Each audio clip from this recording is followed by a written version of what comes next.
Y aura-t-il un autre audit externe du fichier électoral avant les élections de 2023? La Commission électorale nationale indépendante accédera-t-elle à la demande lui faite par la CENCO et l'ECC d'un audit citoyen de son fichier? Que répond la centrale électorale face aux accusations de tricherie massive en faveur du candidat au pouvoir lui imputé par Martin Fayoulou? Édition spéciale reçoit ce lundi 7 août 2023 à 19h30 après le journal Didi Manara, deuxième vice-président de la Commission électorale nationale indépendante. Rediffusion ce même lundi à minuit et le mardi 8 août après le journal de 7h.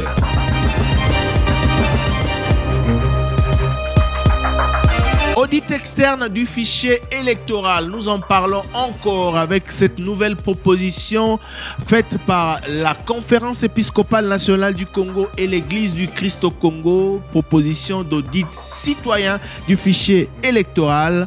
De nouvelles accusations contre la CENI venant de celui qui a conditionné la poursuite de sa participation au processus électoral par un audit sérieux externe du fichier électoral par un cabinet connu, sérieux et crédible. Je cite Martin Fayoulou Madidi. Des accusations graves imputées à la Commission électorale nationale indépendante dont nous parlerons ici dans cette édition spéciale qui a le plaisir de recevoir pour vous Monsieur Didi Manara, deuxième vice-président de la centrale électorale. Monsieur Didi Manara, bonjour. Bonjour, Monsieur Thierry. Comme vous dites, laissez-moi vous transmettre les salutations de son Excellence, Monsieur le Président Denis Kadima, ainsi que celles des membres de la plénière de la centrale électorale. Merci beaucoup. Alors, l'actualité à la CENI, c'est l'ouverture des BRTC depuis la semaine dernière pour recevoir les dossiers des candidatures des candidats, députés provinciaux, ainsi que au niveau local, des conseils communaux. Comment évolue l'opération? La dernière opération à laquelle vous faites allusion évolue très bien. Cela vient dans la suite de la réception des candidatures des députés nationaux. Et je vous informe ici que nous avons commencé l'analyse des dossiers des candidats députés nationaux, dont la liste sera publiée incessamment. Mais par rapport à la réception et au traitement des candidatures des candidats députés provinciaux ainsi que les candidats conseillers communaux, nous avons ouvert les portes depuis le 3 août.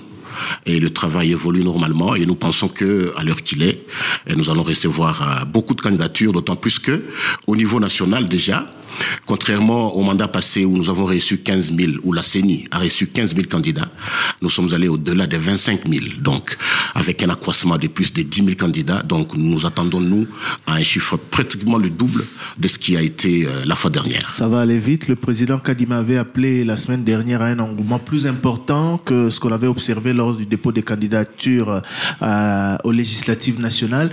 Est-ce qu'au bout de presque une semaine, vous avez une idée? Ça évolue vraiment? Il y a de plus en plus de gens et la population comprend surtout l'importance d'être candidat conseiller communal? Nous avons des attentes à ce qu'il y ait quand même cet engouement parce que lors du dépôt de candidature à la députation nationale, les mandataires ont pris langue, ils ont pris la main et nous pensons que cette fois-ci, l'opération va se passer plus aisément qu'elle l'a été au niveau de la députation nationale. Mais nous savons aussi que c'est un travail double parce qu'il s'agira des deux scrutins. D'abord le scrutin au niveau de la députation provinciale, mais également au niveau des conseillers communaux. Donc c'est un travail double, comprenez le volume de travail qu'il y aura à faire. Voilà pourquoi nous en appelons à la conscience des présidents et des responsables des partis et des groupements politiques de faire diligence. Parce que la CENI n'a pas suffisamment de temps. Le temps qui a été imparti par notre calendrier par rapport à cet exercice doit être respecté. Il doit venir à temps et nous n'aimerions pas que nous soyons submergés comme nous l'avons été lors de la députation nationale. On aura bien évidemment le temps de suivre à la lettre ce processus, de donner la parole à la CENI pour expliquer à la population le bien fondé et les différentes étapes. On aura aussi l'occasion de donner la parole à travers une émission spécialisée, une émission citoyenne consacrée aux élections, à la population et aux différents acteurs concernés. L'actualité à la CENI, on en parle tous les jours, mais c'est aussi et surtout cette demande de la Conférence épiscopale nationale du Congo et de l'Église du Christ au Congo, CENCO et ECC, qui demandent ou qui se proposent de faire ce qu'ils appellent un audit citoyen du fichier électoral pour mettre toutes les parties prenantes d'accord. Qu'est-ce que vous répondez à l'ECC et à la CENI? Écoutez, c'est quand même assez curieux que nos pères spirituels puissent aborder cette question avec cette légèreté-là.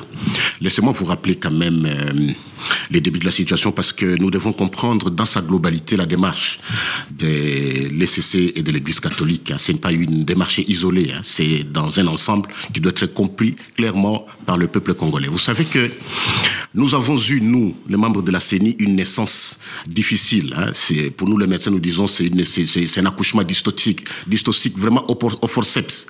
Parce que le peuple congolais, les acteurs politiques, mais également nos pères spirituels, c'est-à-dire les 8 qui ont dû désigner les membres, le président de la CENI, vous savez qu'ils ne se sont pas entendus au premier abord. Et cette question-là, cette mésentente nous a pris 28 mois, c'est-à-dire 2 ans et 6 mois, alors que tous prient le même Dieu, tous les 8. Mais ça nous a pris 2 ans et 6 mois. Mais qu'à cela ne tienne, nous avons commencé le travail, nous avons pris nos fonctions et nous nous sommes dit que nous avons un défi énorme.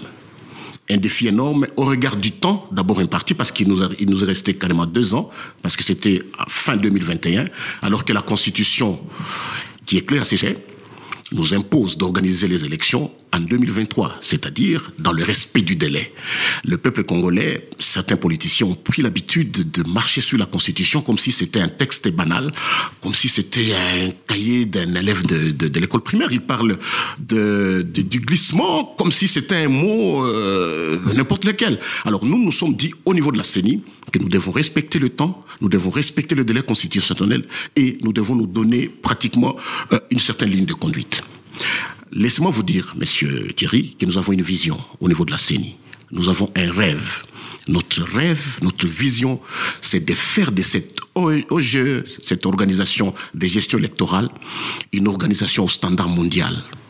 C'est ça notre rêve. Mais les principes internationaux. Les principes doivent être respectés dès le départ. Je ne veux pas revenir sur le débat de désignation des candidats. Voilà, j'en arrive. Oui. Je voudrais vous donner le contexte général parce que pour comprendre ce qui se passe, il faut comprendre les globalités de la situation. Rapidement, parce qu'on a beaucoup de Voilà, c'est ça, rapidement, j'y vais. Évoquer. Et par rapport à cette question-là, on s'est dit, pour avoir une CENI au standard mondial, parce que le peuple congolais en a besoin, il faut un plan stratégique opérationnel. Il nous faut redorer l'image de la CENI. C'est ce que nous sommes en train de faire. Il faut que nous puissions donner des services rendus qui soient appréciés par le peuple congolais. Vous savez, par exemple, je prends l'enrôlement qui avait pris, dans les 3 cycles passés, plus d'1 année. Nous l'avons fait en 4 mois. Donc, imaginez vous-même le volume du travail qu'il y a eu pour réduire au tiers le temps. C'est pour améliorer au fait le travail rendu, le service rendu, en impliquant tout le monde pour que personne ne reste au bord de la route. C'est ce que nous sommes en train de faire et nous pensons que nous allons y arriver. Mais par rapport à cette question de la 5, j'ai leur mémo ici. Ouais. On va épargner nos auditeurs, nos téléspectateurs de l'ensemble du texte. Je vais juste lire un paragraphe. Allez-y. Je pense que l'un des paragraphes les plus importants. Allez-y. Actuellement, le fichier électoral divise certains acteurs politiques et la Commission électorale nationale indépendante. En effet, pour n'avoir pas invité un organisme international indépendant pour l'audit externe du fichier électoral, la CENI n'a pas favorisé la perception par le public d'une vérification indépendante et transparente. Ainsi, en vue de décrisper cette crise autour du fichier électoral, la MOE, Senko SCC entend mener un audit citoyen du fichier électoral. C'est une citation que je tire de ce communiqué. Tout à fait, vous l'avez fait, et je l'ai ici également. Mais n'oubliez pas que cette même CENI, ces mêmes Senko et SCC, donc le mois passé, ils voulaient qu'il y ait dialogue.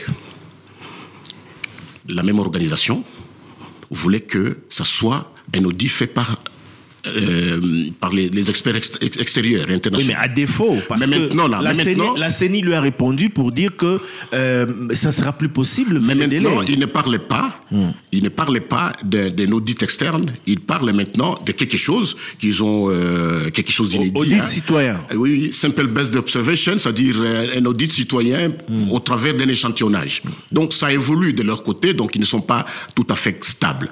Mais n'oubliez pas également, et ce que je voudrais, avant que je ne réponde à votre question, c'est qu'au mois de juillet passé, le 19 juillet exactement, le CLC, qui est l'organe des jeunes et tout ça, a demandé à la population de se mettre dans la rue si jamais la CENI ne donnait pas accès à un fichier, à un audit externe. Mais maintenant là, le CLC avait appelé au dialogue. CLC dialogue, ils ont dit que au mois d'août ici, s'il n'y a pas audit externe, que les gens sortent dans la rue. C'était une menace. Ça vient de leur père spirituel. Quel est le lien avec cette demande de la CENI? Le lien, c'est que, voilà pourquoi je vous dis de me laisser parler, parce que vous avez posé la question. C'est ça le lien. Ils ont demandé aux jeunes d'aller dans la rue au mois d'août ici, si jamais la CENI n'accédait pas à leur demande d'audit externe. Ils oublient que la CENI était la première. Au mois de février, le président de la CENI, Denis Kadima, a écrit à l'OIF, l'Organisation internationale de la francophonie, pour que l'OIF vienne auditer le fichier, avant même de recourir à d'autres experts. Et l'OIF est arrivé ici au Congo, vous le savez très bien, n'est-ce pas? Et l'OIF a commencé le travail. Mais pourquoi est-ce que l'OIF a arrêté le travail? Contrairement à ce qui a été dit de Courdelet et tout ça, d'ailleurs c'est moi qui suis là, qui ai reçu l'OIF, les membres de l'OIF. Ils ont dit non, il y a un tollé de la part des Congolais, comme quoi, non, celle qui est la chef de l'OIF, Madame Moshiki Wabo, n'est pas bien perçue ici au Congo. Alors, quel que soit le travail que nous allons fournir ici, ça ne sera pas accepté. Et c'était ça la raison fondamentale. Mais quelle n'a pas été ma surprise d'apprendre qu'après, ils se sont rebiffés en se disant non, c'est par rapport au temps, le temps imparti est court et tout ça, mais c'était pas correct de leur part. Laissez-moi à vous dire que face aux contraintes calendaire, nous ne pouvions plus perdre suffisamment de temps parce que l'OIF, qui avait commencé le travail pendant plus d'une semaine, avait perdu notre temps. Voilà pourquoi nous avons recouru à ces experts. D'ailleurs, comme tout le monde, il n'y a aucune organisation, en tout cas aucune organisation qui peut me dire qu'en son sein, il a un service d'audit des fichiers électoraux. Aucune organisation. Voilà pourquoi. Le problème, M. Banard, excusez-moi de vous interrompre, mais le problème, c'est à ce niveau-là. Vous évoquez la contrainte temps. Oui. Or, les parties prenantes qui exigent ou qui demandent cet audit évoquent la transparence du processus, l'inclusivité du processus. Est-ce que les parties prenantes ont lu le rapport? C'est ça le rapport des 5 experts, des 138 pages. M. Fayoulou vous a répondu, il a dit qu'il a lu le rapport. Il n'a pas répondu, je vais y revenir. On va revenir sur cela. Voilà pourquoi j'ai dit, pourquoi est-ce que vous faites allusion aux parties prenantes? Pourquoi ils ne lisent pas le rapport étoffé, qui est un très beau rapport et qui reprend même la procédure. Ce n'est pas à la CENI de dire qu'il est bon ou pas bon. Mais c'est nous qui sommes les consommateurs. Le soin aux autres d'en juger. Savez-vous qu'un audit externe est un outil de gestion interne? Oui, toute organisation. C'est nous qui avons fait appel à la CENI. Il ne concerne pas que la CENI. Oui, mais qui concerne d'abord la CENI. Mais pas que. Mais alors nous demandons à tout le monde de lire ce rapport pour en savoir plus. D'accord, mais le problème c'est à la base. Le problème c'est la sélection de ces experts qui ne vous met pas d'accord avec d'autres parties prenantes. Vous parlez des figures ou vous parlez du travail qu'ils ont fait? Des figures, pas du travail. Pas du travail, de la forme. Alors dans cela, comment ils sont arrivés là? On les traite, on les qualifie d'amis du président. C'est vrai qu'on a eu le président Kadima à Bruxelles, il est longuement revenu là-dessus, mais tout part de là. En tout cas, qu'importe. Pour moi, c'est le travail rendu. Et je vous assure, M. Thierry, que lorsque vous lisez le travail qui a été fait par ces experts, vous verrez par exemple qu'à la page 66 et 67, il reprend le travail ici, les conclusions, les recommandations, reprennent ce qui est fait ici par la CENCO et les CC. C'est exactement ce qu'ils font, ils demandent. Mais là, ils ne demandent pas seulement, c'est-à-dire ils demandent d'exposer les listes pour qu'il y ait un contrôle citoyen. C'est-à-dire que tous les partis et regroupements politiques, toutes les organisations citoyennes d'observation électorale puissent faire leur travail. Donc, et non ce qui est repris ici, où ils nous demandent, à nous de la CENI, d'avoir un certain conciliabule avec eux, pour que ça soit pour que nous puissions co-gérer le processus électoral. Et ça, c'est une aberration que nous ne pourrons absolument pas prêter oreille. On comprend donc que vous n'allez pas du tout accéder à la demande de la CENI, de la Senco et de l'ECC. Absolument pas. Mais Monsieur Banara, oui. revenons pour essayer d'avancer. À chaque fois qu'on vous reproche le choix des experts qui ont audité le fichier, vous dites on n'a pas de temps, ils ont fait un bon rapport. De l'autre côté, on dit le rapport qu'ils ont fait n'est pas crédible à partir du moment où ce sont vos amis que vous êtes allés chercher en Afrique du Sud et un peu partout. Savez-vous qu'il y avait un appel s'il vous plaît. Savez-vous qu'il y avait un appel d'offres? Je vous présente les versions des deux côtés. Voilà. Conséquence, on est bloqué à ce niveau-là. Et on sent du côté de la CENI que vous représentez aujourd'hui sur ce plateau que vous n'avez même pas envie de faire une concession. C'est-à-dire que toutes les demandes qui viennent de ceux qui veulent un audit sérieux pour eux, indépendant, plus crédible du fichier électoral, vous dites non, on ne peut pas, non, les experts ont déjà fait, le rapport est là, lisez le rapport. Mais savez-vous qu'un audit, nous l'avons fait des bonnes pratiques. Alors que vous êtes arbitre. Savez-vous que nous l'avons fait des bonnes pratiques. Faire preuve de concession, de souplesse. Nous avons fait, il n'y a aucune obligation légale qui nous impose. Nous sommes d'accord sur ce point. Savez-vous que nous avons fait des bonnes pratiques. Ça fait partie des bonnes pratiques que vous-même vous avez prévues dans votre calendrier électoral. Oui. Donc aujourd'hui, on vous les remet sur la table. Mais voilà maintenant le travail qu'ils ont fait. Les églises viennent de reprendre les recommandations. Ma question est simple. Voilà. On sent que la CENI ne veut même pas bouger. Non, en tout cas, pour cette question, s'il vous plaît, c'est-à-dire que les experts qu'on a recrutés ont fait le travail, ils ont fait un bon travail selon la CENI. Oui. Contentez-vous de cela et on avance. De l'autre côté, on dit sans un cabinet indépendant, sans un cabinet extérieur, ce fichier ne sera pas considéré comme crédible. Mais si la CENI n'a rien à cacher, pourquoi elle n'ouvre pas ce fichier? Pourquoi elle ne fait plus aucune concession autour de l'audit du fichier électoral? Parce que les idées qui sont derrière cette énième audit ne sont pas bonnes. J'ai commencé à vous l'expliquer ici, mais vous m'avez coupé. Quelles sont ces idées-là? Et là, je suis en train de parler, disons, de manière directe, parce qu'il faut que le peuple congolais soit vraiment au courant de ce qui est en train de se passer. Hein. Ils exigent un audit alors que l'audit a déjà été fait. Et l'audit qui a été déclaré par tous les experts, et par rapport à nous, la CENI également, que nous avons accepté les recommandations, que nous sommes en train d'appliquer, ça nous a permis d'aller au niveau du Parlement pour avoir cette loi sur la répartition des sièges. Oui, mais ils contestent. Nous avons, M. Thierry, nous avons tous nos têtes sur nos épaules. La loi est là, elle a été promulguée. La répartition des sièges a été faite.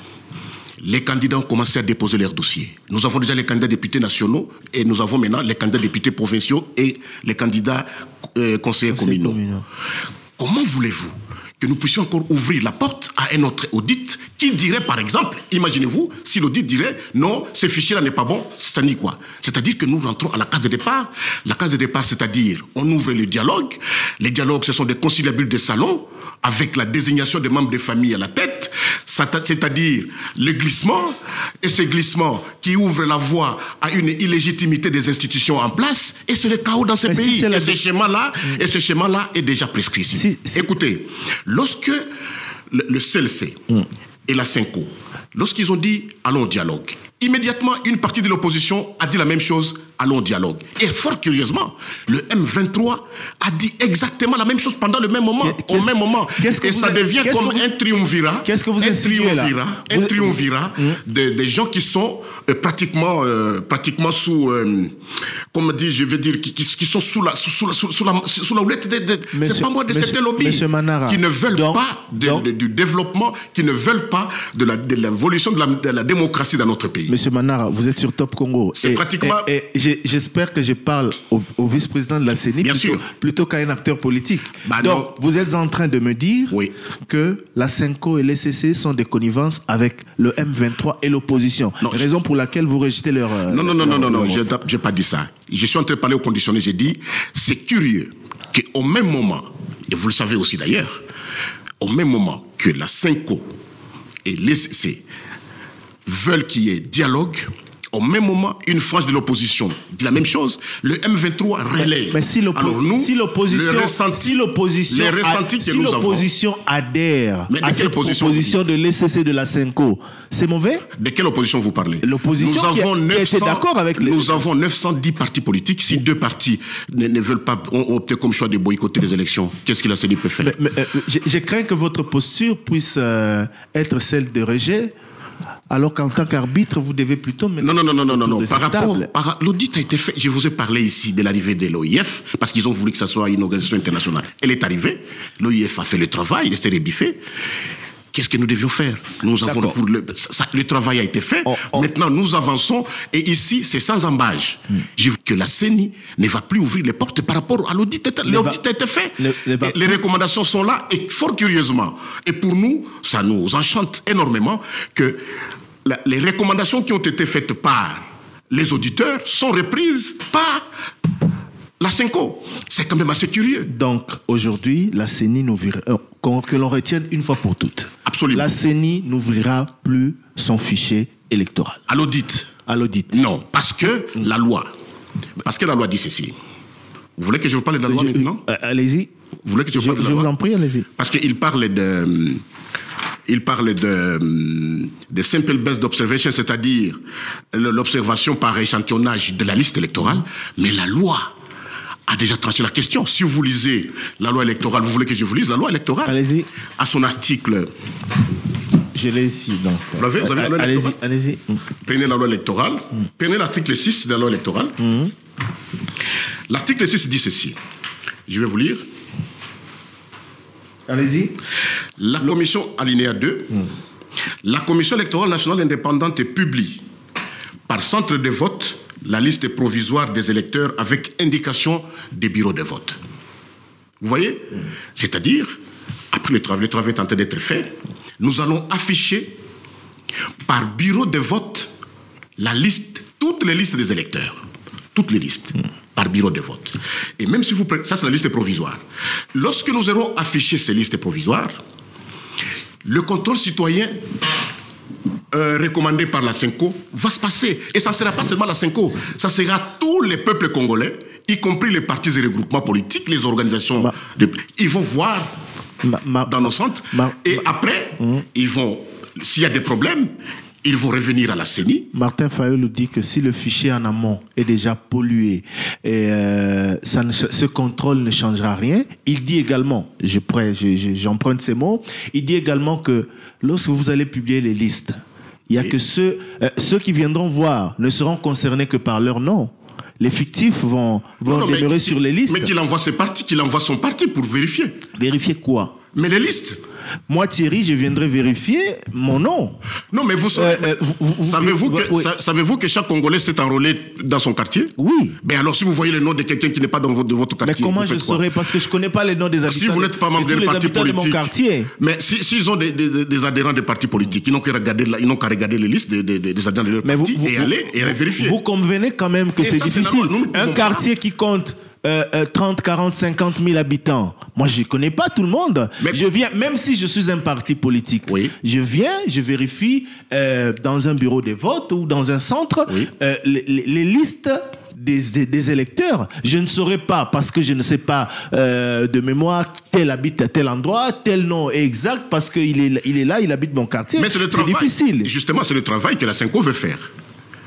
Or, la loi l'a déjà dit. La CENCO veut faire ce travail, ce contrôle citoyen par les listes. C'est ce qui est recommandé dans la loi et c'est ce que les auditeurs nous ont recommandé. Donc on dit la même chose. C'est ce que vous refusez à la CENCO, en fait. Parce que si la CENCO veut le faire... Mais qu'elle fasse. Mais ce que nous refusons, c'est que nous ayons... Vous avez lu ils veulent que nous puissions faire un contrat. CENI, CENCO pour faire ce travail. On ne peut pas faire ça. Nous sommes l'église au milieu du village. Nous avons fait un contrat. L'État a fait que la CENI soit en contrat avec tout le peuple congolais, avec toutes les organisations. On ne peut pas avoir une bipartite avec eux. Nous ne pouvons pas co-gérer le processus électoral. Ce n'est pas possible. C'est totalement impossible. Monsieur Manara, vous reprochez à l'ECC, à la CENCO d'être plutôt proche d'un camp politique? En tout cas, c'est ça le ressenti que nous avons. Le ressenti que nous avons, c'est que ces deux organisations, ou bien ces deux églises, ne sont pas vraiment au milieu. Et que, par extrapolation, le ressenti vraiment que nous avons, c'est que en fait, les deux églises, ça sont les véritables membres de l'opposition. En tout cas, c'est ça notre ressenti. Parce qu'au jour d'aujourd'hui, je vous assure que nous n'avons pas beaucoup d'attaques de ce niveau-là venant des partis politiques que de ces deux églises. Raison pour laquelle pour vous ils sont membres de l'opposition. Et cela est lié quand même grave. Et cela est lié déjà à notre naissance. C'est quand même grave de le dire. Cela est lié déjà à notre naissance. Vous savez comment nous sommes nés, hein? Oui, mais justement. Vous savez, hein? Si vous voulez et leur comportement est toujours dubitatif jusqu'à présent. Et nous pensons, et vous savez, il y a même pire. Ils ont même parlé des résultats électoraux ici. Ils ont dit, oui, bien sûr. Ils ont parlé des résultats ici. Hein. D'accord. Et nous craignons ceci. Oui. Et c'est le peuple congolais qui craint aussi. Vous savez qu'il y a 1 ou 2 mandats, il y a même un prélat, un évêque, qui avait même proclamé les résultats. Vous le savez très bien, vous êtes journaliste. Alors, nous ne voulons plus répéter la même chose. Est-ce que ce n'est pas parce que la Senko et l'ECC aujourd'hui sont les seuls qui se permettent de vous critiquer, qui se permettent de dire non à la CENI contrairement aux autres, que vous leur attribuez la casquette des opposants? Regardez d'abord, lorsque nous ouvrons par exemple les portes, disons les journées portes ouvertes, on ne les voit pas. Lorsqu'ils viennent, ils amènent une litanie de questions et tout ça, nous répondons aux questions. Lorsque nous ouvrons les cadres de concertation avec la société civile, on ne les voit pas. Lorsque nous disons, venez, nous commençons la révision du fichier électoral, il faut avoir des observateurs dans nos centres d'inscription, on ne voit pas autant d'observateurs. Moi-même, par exemple, j'ai circulé dans tout Chopo, je n'ai vu personne en termes d'observateurs. Mais alors, on est très surpris, abasourdi, de voir qu'ils font des rapports alors qu'on ne voit pas. Et cela, c'est autant valable pour les partis politiques et regroupements. On a vu, il n'y a qu'un seul parti politique qui nous a envoyé des témoins. Mais le parti SID de M. Fayoulou n'a envoyé aucun témoin. En tout cas, on n'a donné aucune accréditation. Mais alors, de quel droit il dit non, le fichier électoral ici n'est pas bon, alors qu'il n'a même pas envoyé des témoins dans les. Il s'est basé sur la structure qu'il a mise en place. On va parler de lui justement. Mais quelle structure? Mais les témoins, on les a pas vus. On va parler de lui. Juste une dernière question. Oui. Qu'est-ce que vous aurez aimé que la Senko et l'ECC fassent pour mieux vous accompagner? Pour mieux nous accompagner, ce que nous demandons à la Senko, à l'ECC, c'est qu'ils respectent leur propre code de conduite, que je vais lire ici. Ça, c'est leur code de conduite qui est connu à travers le monde. Au point 5, le code de conduite de toutes les organisations d'observation électorale. Allez-y. Dit ceci. Il leur est demandé de respecter les rôles des autorités électorales à tous les niveaux et ne jamais s'immiscer de manière illégale ou de façon inappropriée dans l'administration des élections. C'est ça qu'on leur demande, qu'ils respectent leur propre code. Mais lorsqu'ils veulent quitter leur place, d'aller prêcher l'évangile et de venir s'immiscer dans notre travail, ne donnez pas la constitution par le peuple congolais, là, nous n'allons pas accepter. Alors, on revient à Martin Fayoulou, qui a fait une sortie médiatique il y a quelques jours et vous a accusé de beaucoup de choses, notamment accusation selon laquelle les gens continuent à déposer leur dossier de candidature malgré la fermeture des BRTC pour la députation nationale. Malheureusement, il n'a donné aucun cas. Malheureusement, il n'a donné aucune preuve. Nous ne sommes pas au courant de ça. Je me rappelle que le président Kadima avait dit qu'il n'y aurait pas de jetons.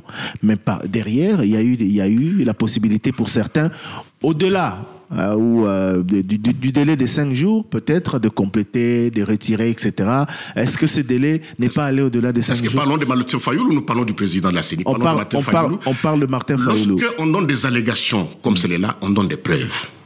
Moi, je ne vois aucune preuve jusque-là. Nous nous sommes dit, ce sont les partis et les groupements politiques qui ont demandé une petite rallonge qui leur a été accordée. Un point, c'est tout. Au-delà de ces 5 jours. Vous n'êtes pas allé au-delà de ces 5 jours. Je n'ai pas connaissance. D'accord. Alors que si M. Fayoulou a des preuves, qui nous les amène. Fichier électoral. Oui. Création de 10 millions d'électeurs en faveur d'un camp politique ou pour préparer la réélection du candidat au pouvoir. Il l'a dit clairement. C'est encore... vous savez, lorsqu'on est responsable d'un parti de regroupement politique à ce niveau-là, je crois qu'on doit être sérieux. Vous savez ce qui était dit auparavant, lorsque nous sommes entrés, il a dit Ça, il avait dit ça au mois de décembre 2022, lorsque nous lancions l'enrôlement. Il a dit, le président Kadima est en train de préparer la fraude et il va minorer les nombres de candidats à Kinshasa et dans le Congo central. Il sait de quoi je parle. Oui, je me rappelle. Et il a dit encore qu'il va majorer les nombres de candidats dans l'espace Kassai. Oui. Mais lorsque les listes sont sorties, ça n'a pas été le cas et je ne l'ai plus entendu parler dans ce sens-là. Donc, vous voyez qu'on est en train de prêter des intentions à des personnes. Lorsqu'on parle du président Kadima de cette façon-là, moi, c'est vraiment dégueulasse. Moi, je ne sais pas qui a combattu au sein des partis ou des groupements politiques à l'époque. Le président Kadima, puisque moi-même qui vous parle ici. Mais ce n'est pas l'homme qui est présenté là-bas. Non. C'est quelqu'un d'intègre qui fait bien son travail. Pourquoi est-ce que lorsqu'il avait dit qu'à Kinshasa, nous allons minorer les chiffres, alors que Kinshasa était parmi les provinces les mieux nanties, ils ont même eu un siège supplémentaire. Et lorsque vous allez dans l'espace Kassai, ils ont pratiquement partout garder leur siège, et même il y a d'autres circonscriptions qui ont perdu des sièges. Vous voyez, pourquoi est-ce que les gens parlent de cette façon? Alors, lorsqu'ils parlent de 10 millions de choses d'effectifs, où sont ces 10 millions d'effectifs? Alors qu'il n'a eu aucun témoin dans les centres d'inscription. Aucun. Nous avons donné accréditation à aucun témoin, membre de son parti là, SID, pour qu'il fasse les témoignages, pour qu'ils regardent ce qui se passe lors de l'enrôlement des électeurs. Alors, de quoi on parle? D'où viennent ces chiffres-là? Ce sont des chiffres fictifs. Raison pour laquelle, entre autres, il exige, il réclame, il revendique, il conditionne même sa participation par l'audit externe d'un fichier pour tirer tout cela au clair. Ils étaient à 4. Ils étaient à 4. Le président Kadima les a reçus et après, il est resté seul. Les autres sont d'accord avec lui. La seule différence, ils n'ont pas voulu se retirer du processus. Les autres sont dans le processus électoral. Ils sont dans le processus électoral. Ils ont déposé des candidatures. Et au niveau national, au niveau provincial et même au niveau communal, ils sont en train de déposer. Alors, M. Fayoulou, écoutez. M. Fayoulou, lorsqu'on veut aller dans le boycott, c'est un choix. Nous n'avons qu'à le respecter. Nous ne pouvons pas faire autrement. Puisque nous sommes devant 910 partis politiques, si un ou deux partis politiques se rebifent, qu'est-ce que vous voulez que nous passions? Nous continuons avec ceux qui veulent aller aux élections. La CENI n'est pas gênée par ce fait-là, par ce boycott, par tous ces partis, politiques vous savez, qui abandonnent le train parce qu'elles jugent que la CENI n'est pas crédible. Je suis tenu au secret de délibération. Voilà pourquoi je ne voudrais pas parler d'autre chose, parce que si nous regardons en face, et si nous allons dans le fond, et nous regardons les membres de l'ESID, ou les membres des autres partis là qui disent qu'ils ont boycotté, qui se sont fait enrôler, et qui sont allés déposer leur candidature, qu'est-ce qui reste dans ces partis? Les membres de son parti politique? C'est vraiment une vacuité. Les membres de l'ESID ont déposé leur dossier de candidature? Je ne voudrais pas aller dans ce sens. Mais moi, je crois que j'ai parlé globalement. J'en profite. J'ai parlé globalement, et je vous dis que je ne voudrais pas ici violer le secret de délibération, mais je vous dis ici que c'est vraiment une vacuité maintenant, de ce côté-là. Donc, vous entendez que les membres de Fayoulou auraient déposé leur dossier de candidature à la députation nationale? En tout cas, pourquoi vous voulez me faire dire des choses pareilles? Je vous dis que, M. Thierry Kambundi, je suis clair dans ce sens. Je crois que je me suis prononcé. D'accord. Donc, ces chiffres sont fictifs. Fictifs parce que d'abord, qui nous donne... On avance parce qu'il ne nous reste pas beaucoup de temps. La question du vote électronique. Martin Fayoulou dit que la loi électorale, comporte des germes de tricherie, je le cite, et qu'en son article 47 alinéa 3, elle favoriserait la prise en compte des résultats agrégés par voie électronique sur ceux compilés manuellement. Je l'ai suivi. Et c'est vraiment regrettable. C'est ce que je vais demander ici aux responsables des partis et leaders politiques de se faire entourer des juristes. Et avant vraiment de prendre parole comme ça devant les gens, ils risquent d'étaler vraiment les limites des connaissances de la loi. Et la loi, pour comprendre la loi, il faut prendre le tout. J'ai vu lorsqu'il a fait allusion à l'article 47 qui est sous mes yeux, il a lu seulement une petite périphrase. Il n'est pas allé pour la lecture de toute la loi. Si vous voulez, j'ai lu cette disposition. Voici ce que dit la disposition de l'article 47. En cas de divergence des résultats issus des dépouillements manuels et ceux des dispositifs électroniques, la Commission électorale nationale indépendante procède aux investigations. Lui, il s'est arrêté là. Mais moi, je continue. Et à la correction de l'erreur au niveau du centre local de compilation des résultats, un procès verbal est élaboré à cet effet est signé par les membres du Centre local de compilation, instruit par la Commission électorale nationale indépendante et les témoins des candidats présents. Voici ce que ça signifie. Nous sommes au niveau du bureau de réception, nous sommes au niveau des bureaux de réception des candidats, non, au niveau du bureau de vote. Nous avons fini le vote, n'est-ce pas? Le dépouillement est terminé. Nous avons 2 résultats. Il y a un résultat qui est issu des dispositifs électroniques de vote, parce qu'ici, nous sommes devant un cas de vote semi-électronique. Ouais. Il y a un résultat qui vient des machines et un autre résultat qui vient du dépouillement manuel. Vous comprenez? Au cas où les 2 résultats étaient en contradiction. Si c'est la même chose, il n'y a pas de problème. Au cas où c'est en contradiction. Mais s'il y a une divergence, la loi dit ceci. Puisque la machine, là, sont faites une lampe témoin qui dit, mais attention, écoutez, là, vous avez eu 20, mais ici, moi, je compte 19. C'est une machine. En fait, c'est une simple lampe témoin. Ça donne lieu au contrôle, à la révisitation, au comptage manuel. Et si ça persiste, c'est le comptage manuel qui l'emporte. Et ça, c'est la loi. Et c'est ce procès verbal-là qui est une pièce à conviction devant les juges et qui sera affiché. C'est ce que vous allez respecter. C'est ce que nous allons respecter. D'accord. Donc lui, je ne sais pas comment il a compris ça. D'accord. Proclamation des résultats bureau de vote par bureau de vote, c'était un engagement de votre bureau, vous le ferez? Ça sera fait et je peux mettre la main devant mon cœur. Mise en œuvre. Non seulement bureau de vote par bureau de vote, mais nous allons également publier ces résultats sur notre site web pour que tout le monde prenne connaissance. Monsieur Manara, merci beaucoup. Alors, en gros, la CENI ne reculera pas. La CENI ne regardera plus derrière.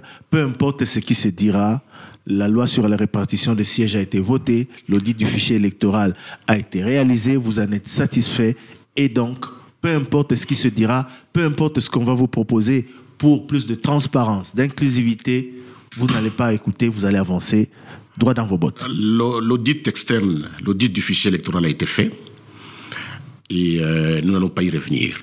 Mais laissez-moi vous dire que la CENI du président Denis Kadima, qui est le président de notre plénière, en tout cas, il est résolument engagé, nous aussi, à donner au peuple congolais de très bonnes élections. Et nous le ferons. Et dans le délai constitutionnel. Ce n'est pas mal parti. Je sais que ce n'est pas mal parti avec ces contestations, avec ce discrédit. Les contestations ont toujours lieu. Je sais par exemple qu'en 2006, M. l'abbé Apollinaire Malou, qui a été désigné par l'Église catholique, même au sein de l'Église, on l'a contesté, mais il a continué. Désigné par l'Église catholique. La même chose. Désigné par l'Église catholique. Ne parlons même pas de Mulunda. Donc, on ne va pas refaire l'histoire. Il y aura. Non, il faut voir l'histoire pour bien comprendre le futur.